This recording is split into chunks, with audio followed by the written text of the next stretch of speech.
Hi there, it's Nicole from Right at Home, and today I'm sharing this card featuring Snuggly, Squirrel, Forest Findings, and a few of the other items from our fall release. Here I'm starting out with all of the die cut pieces from Snuggly Squirrel. I like to start with the body of the squirrel, and I stamp that in my lightest brown color, and then I move outwards from there. All of the colors I'm using will be listed in the description box below.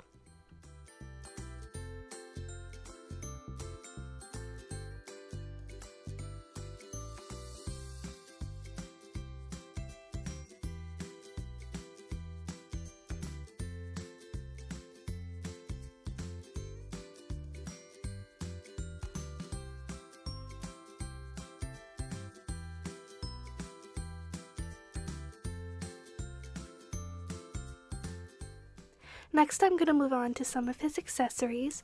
So here I'm stamping the striped scarf, and I'm going to stamp that in 2 different shades of blue.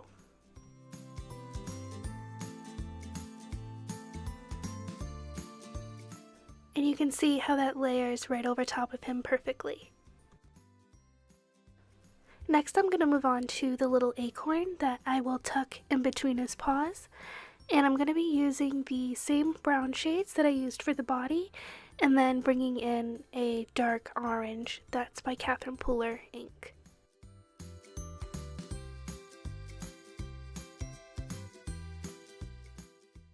The next few items I'm stamping are a pumpkin and then 2 leaves, and these are found in the Forest Findings stamp set, which coordinates perfectly with Snuggly Squirrel, as well as the other critter stamps that are also in the Right at Home line. A lot of these items could be swapped out for the acorn to be tucked into the squirrel's arms, so you have a lot of different options that you can play with. Here I'm only stamping 2 different colors of leaves, but in the final card you'll see that I actually decided to stamp a 3rd leaf in some red shades, and I will make sure to include those ink colors below.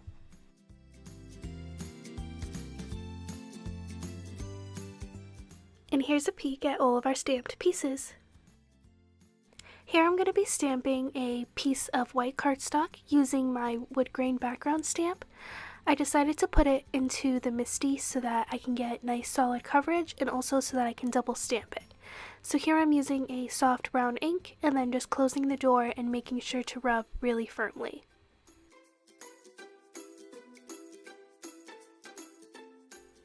Here I'm using a scallop circle, which is included in my Scallop Stitches die set, and I'm going to tape that down onto the panel along with a stitched rectangle, and once I run that through, it's going to come out looking like a tree trunk that has a little hole in it, which is where we will tuck in the squirrel, the pumpkin, and all the other little elements. Behind that window, I'm going to put this panel, which I am inking with the Distress Oxide ink in the color Antique Linen, and this will just add a nice light backdrop behind that window. And I made sure to use Bristol Smooth cardstock so that I get a nice smooth blend. Here I have a little piece of cardstock that I cut to have banner edges, and on top I am stamping one of the sentiments from my Critter Chat set in a dark brown ink. And these sentiments coordinate perfectly with all of the different critter stamps that are included in the Right at Home line. So now I can move on to assembling the card. On the back of this wood grain panel, I'm going to add some foam tape, and before I adhere that down, I'm going to add some tape runner adhesive to the panel that we inked with Distress ink, line that up behind the window, and then place that down onto my white card base.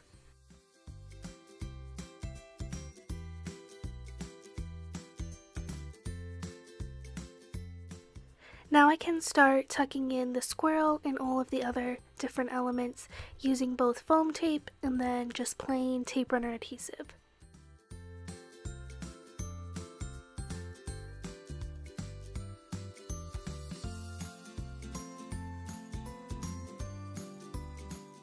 Below the window, I'm going to pop up the sentiment banner that I created, and then around it I'm going to add some sequins from our Falling Leaves sequin mix. I think the colors match with our stamping perfectly.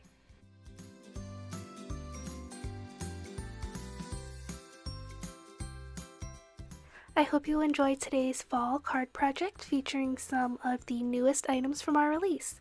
Thank you so much for watching. Make sure to subscribe before you leave, and if you need any more information or links to any of the products used, make sure to visit the description box below. Have a great day!